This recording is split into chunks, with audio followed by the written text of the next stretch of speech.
जय श्री राम। सिया राम बिना दुख कौन हरे, दीनों का पालन कौन करे।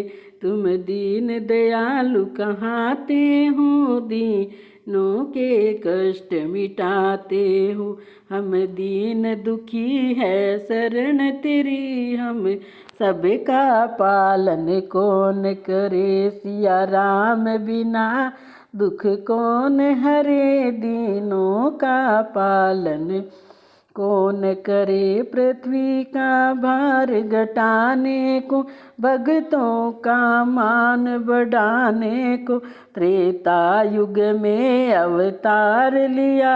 भक्तों का पालन कौन करे। सिया राम बिना दुख कौन हरे, दीनों का पालन कौन करे। गौतम की नारी अहल्या को प्रभु भव सागर से पार किया। हम याचक है तेरी पद रज के, हम सबका पालन कौन करे। सिया राम बिना दुख कौन हरे, दीनों का पालन कौन करे। केवट से अपन चरणों को धुलवाए थे, सुरश्री तट पे किया भव सागर से पार। उसे हम सबका तारण कौन करे। सबरी के आश्रम में जाकर नवदा भक्ति थी बतला, निज धाम दिया उसको भगवन, दीनों का पालन कौन करे।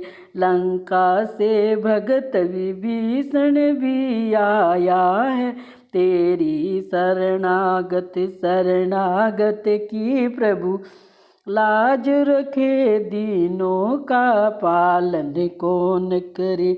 सिया राम बिना दुख कौन हरे, दीनों का पालन कौन करे। कुछ होनहार है लंका में, यह हमें दिखाई पड़ती है। जो भली बात भी नाथ तुम्हें विष जैसी कड़वी लगती है। संशय की रही बात ही क्या, जब स्वयं देखे हम आए हैं। निश्चय ही अपनी ताकत से वे ड्योढ़े और सवाए हैं। सीता को दे कीजिए संधि जग में, यदि जीवित रहना है।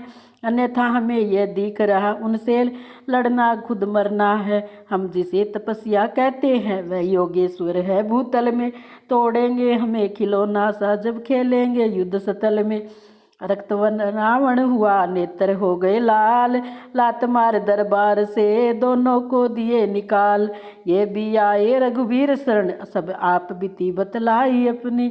रघुराई की अनुकंपा से दोनों ने गति पाई अपनी।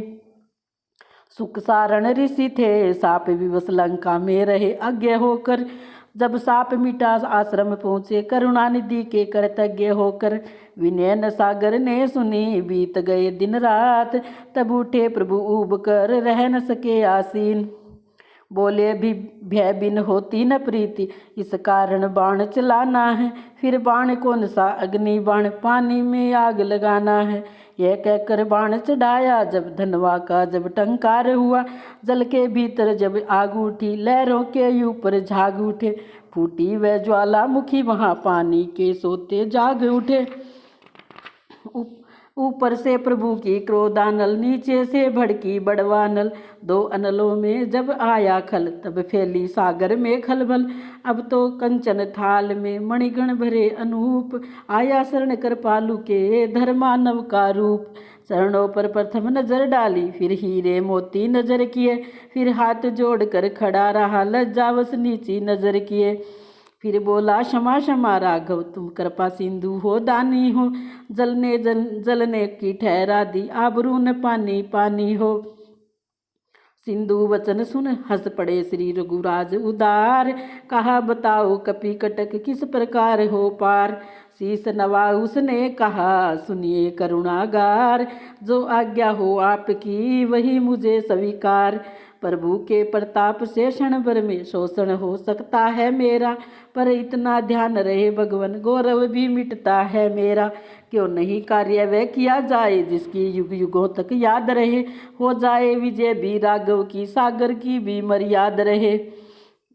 नल नील बड़े वरदानी है, वे जल पर सेतु बनाएंगे। अपने हाथों से रखेंगे तो पत्थर भी तर जाएंगे। फिर मदद करेगा सागर भी, मन में ये छुपी भावना है। पुल बंदे विजय हो लंका पर, मेरी भी यही कामना है। ये अग्निबाण उन पर छोड़ो जो खल है मेरे उत्तर में। आरंभ सेतु का कार्य करो अत्यंत शीघ्र शुभ अवसर में।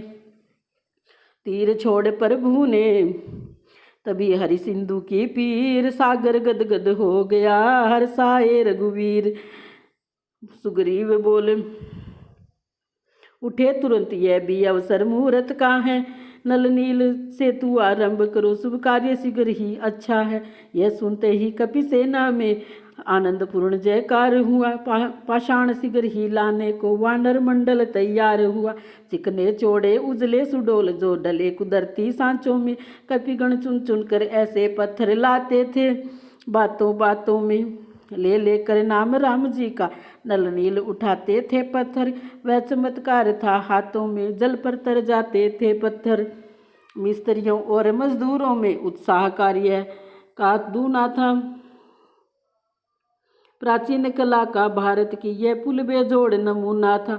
सेतु बांधने में सभी करते थे उद्योग, रघुनाई ने भी किया लीलावश सहयोग। एकांत जगह में आगे बढ़ जल के ऊपर रखा पत्थर, रघुवीर के कर से छूटते ही सागर में डूब गया पत्थर। हनुमत कुछ निकट उपस्थित थे, हंस पड़े देख कर घटना यह। मन ही मन सोच रहे थे प्रभु पाषाण क्यों नहीं तेरा यह।